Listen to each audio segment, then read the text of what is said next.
बाबुले कस्तो खालको रोटी पकाएको?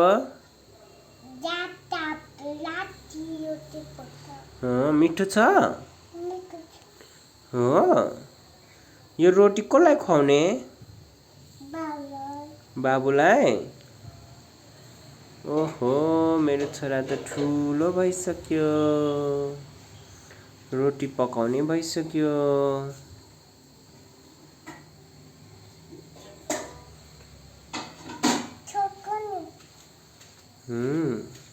यसो गरेर के हुन्छ? छोप्छ? छोप्देऊ नि त, छोप्देऊ। छोप्देऊ त, छोप्देऊ। पाक्यो, पाक्यो?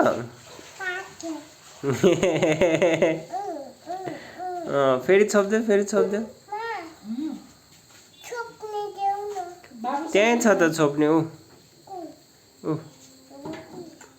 रोटी छोप्ने। छोपेर पकाऊ, छोपेर पकाऊ, अनि जाने पाक्छ।